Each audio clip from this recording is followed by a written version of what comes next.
دراصل۔ خطبات غوث الاعظم شیخ عبد القادر جیلانی رحمۃ اللہ علیہ۔ حضور نبی کریم صلی اللہ علیہ وآلہ وسلم نے ارشاد فرمایا، بے فائدہ چیزوں کو چھوڑ دینا آدمی کے لیے اسلام کی خوبیوں میں سے ہے۔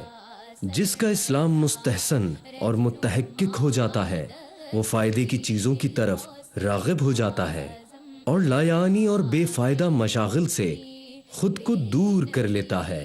بے مقصد چیزوں میں مشغول ہونا بیکار اور ہوس پرستوں کا شیوا ہے۔ اللہ تبارک و تعالیٰ کی رضا و خوشنودی سے وہ شخص محروم ہے جو اس کے احکامات کی پابندی نہ کرے۔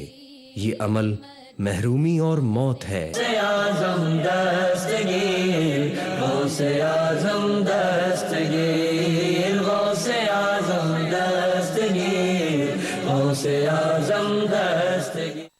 اعوذ باللہ من الشیطان الرجیم، بسم اللہ الرحمن الرحیم، نحمدہ و نصلی علی رسولہ الکریم۔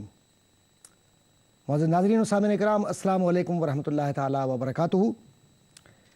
حیات غوث اعظم کے حوالے سے انشاءاللہ تعالیٰ آج ہم ایک ایسا اہم موضوع کہ جو یقیناً ہمارے آج کے معاشرے کا بھی مسئلہ ہے اس پر گفتگو کریں گے۔ یہ موضوع کیا ہے؟ یہ موضوع یہ ہے کہ ہم کس طرح سے اپنے معاشرے میں اپنے ارد گرد مسائل کو دیکھتے ہیں اور پھر کیا وہ بنیادی باتیں ہیں کہ جن کا ہمیں خیال رکھنا چاہیے۔ حضرت سیدنا شیخ عبد القادر جیلانی رحمۃ اللہ تعالیٰ علیہ فرماتے ہیں کہ 4 چیزوں سے دین جاتا رہتا ہے، یعنی 4 چیزیں ایسی ہیں جس سے ہمارا دین چلا جاتا ہے، اور یاد رکھو کہ انہیں اپنا دشمن سمجھو۔ جن چیزوں کے بارے میں علم نہیں ہے اس پر ہم عمل کرتے ہیں، جن چیزوں کے بارے میں علم ہے ہم ان پر عمل نہیں کرتے، جسے تم جانتے نہیں ہو اسے حاصل ہی نہیں کرتے، یعنی جاہل رہتے ہو۔ اور چوتھی بات کہ علم حاصل کرنے والوں کو روکتے ہو کہ وہ علم حاصل نہ کریں۔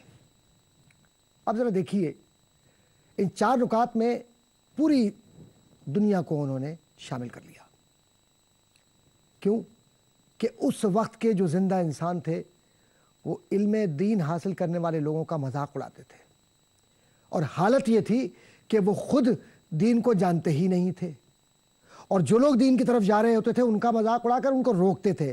اس لیے ان 4 بنیادی بیماریوں کی جانب آپ نے اشارہ فرمایا۔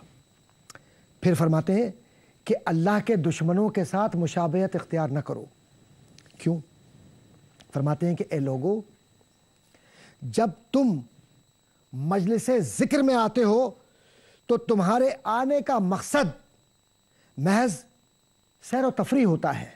معاشرتی برائیوں کی جانب اشارہ کرتے ہوئے بتلایا کہ اللہ کے ذکر کی ان محفلوں میں ہم محض دکھاوے کے لیے جا رہے ہیں، اور اسی لیے آپ نے فرمایا کہ واعظ کی جو نصیحتیں ہیں ان پر تم دھیان نہیں دیتے، بلکہ اس واعظ کی بھول، غلطی، لغزش پر نظر رکھتے ہو تاکہ کوئی اس کی کمزوری پکڑو، اس کا مذاق اڑاتے ہو اور اس کے ساتھ ہنسی کرتے ہو، سر ہلا ہلا کر اللہ کے ساتھ جوا کھیلتے ہو۔ ایسا کر کے خطرات میں پڑتے ہو، سچے دل سے سر کو نہیں ہلاتے۔ ان حرکتوں سے توبہ کرو، اللہ کے دشمنوں سے مشابہت اختیار نہ کرو، اور جو کچھ سنو اس سے فائدہ اٹھاؤ اور اس نصیحت پر عمل کرو۔ اس قول کا ذرا تجزیہ کیجئے، کیا یہ آج کی معاشرتی برائی نہیں ہے؟ سیدنا شیخ عبد القادر جیلانی رحمۃ اللہ تعالی علیہ نے کئی 100 سال پہلے زندہ انسانوں کے زندہ معاشرے میں بیٹھ کر بین الاقوامی سطح پر ہر معاشرے سے گفتگو فرمائی ہے۔ آج واقعی ہم یہی کچھ تو دیکھتے ہیں. ہم ہنسی مذاق کر رہے ہیں. ہم جو مقرر ہے اس کی شخصیت کا مذاق اڑاتے ہیں اور ہم ظاہر سے متاثر ہوتے ہیں اور باطن یعنی جو عمل کرنا ہے جس مقصد کے لیے ہم وہاں جا رہے ہیں اس پر عمل نہیں کرتے. یہی وجہ ہے کہ جب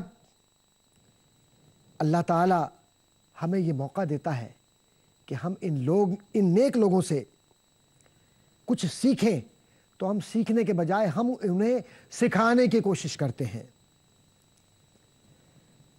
اسی لیے سیدنا شیخ عبد القادر جیلانی رحمۃ اللہ تعالی نے فرمایا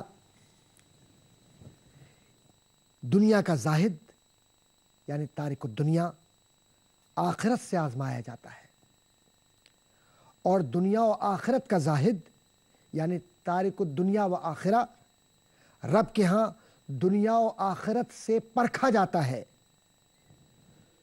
تم تو یوں غافل ہوئے ہو کہ جیسے تمہیں کبھی مرنا ہی نہیں. گویا تم قیامت کے دن کبھی اٹھائے نہیں جاؤ گے, جیسے اللہ کے سامنے تمہیں کبھی حساب دینا ہی نہیں ہے یا پھر تمہیں پل صراط سے گزرنا ہی نہیں ہے. تمہاری یہ کیفیات ہیں حالانکہ تم اسلام کو قبول کر چکے ہو اور ایمان کے دعوے دار بھی ہو.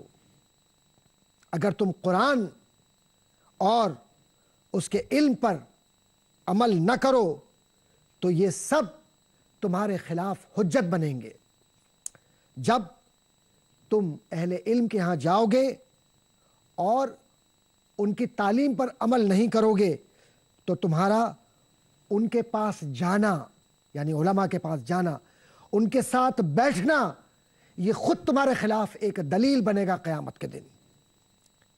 اسی لیے حضرت سیدنا شیخ عبد القادر جیلانی رحمۃ اللہ تعالی علیہ نے اس پورے پیرائے کو یعنی معاشرتی بیماری کو اس طرح سے دکھلایا ہے کہ آپ نے فرمایا کہ یہ منافقت کی علامتیں ہیں, یہ نفاق ہے جو ہمارے دلوں میں پل رہا ہے, یہ جھوٹ ہے کہ جو کچھ ہمیں دکھائی دے رہا ہے, یہ وہ معاشرہ جس میں ہم سمجھتے ہیں کہ ہم علم پر عمل کر رہے ہیں, اصل میں علم ہمارے خلاف گواہ ہوگا, کل قرآن ہمارے خلاف گواہ ہوگا, اللہ کے نبی کی سیرت ہمارے خلاف اور دین کے وہ بنیادی احکامات ہمارے خلاف گواہ ہوں گے کہ ہم سیکھنے ضرور جاتے تھے لیکن یہ دکھانے کے لیے کہ ہم ان علماء کی مجلسوں میں بیٹھے دل پاکیزہ نہیں ہوا.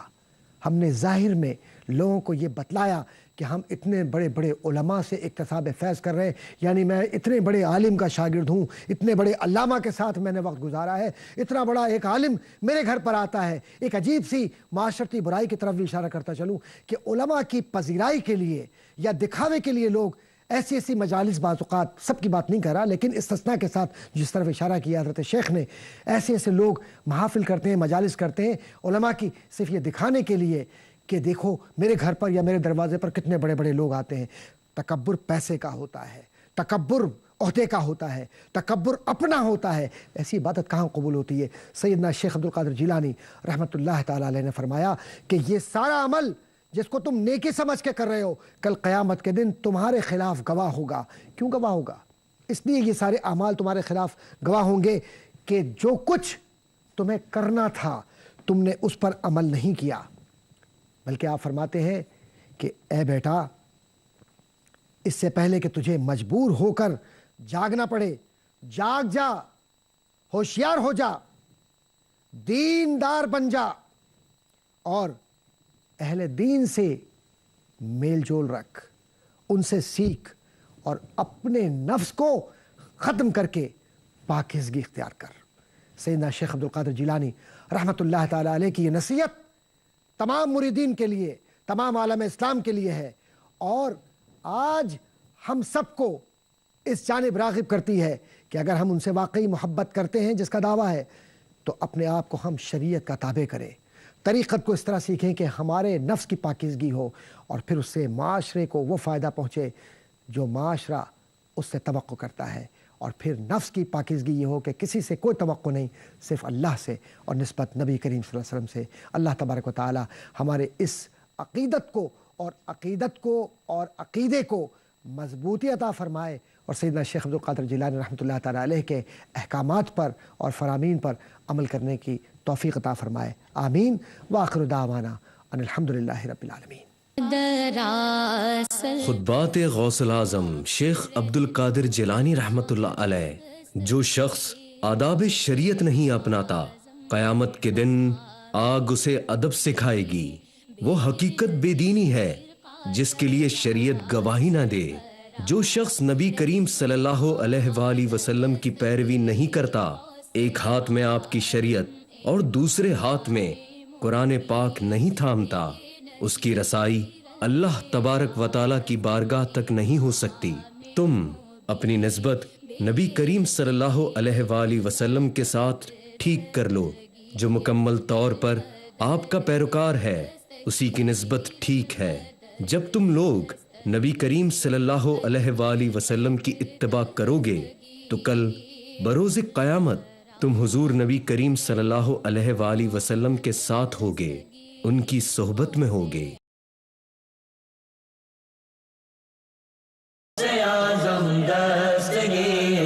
غوث اعظم دستگیر، غوث اعظم دستگیر، غوث اعظم دستگیر، درد ہستی کا مداوا غوث اعظم دستگیر، درد ہستی کا مداوا غوث اعظم دستگیر۔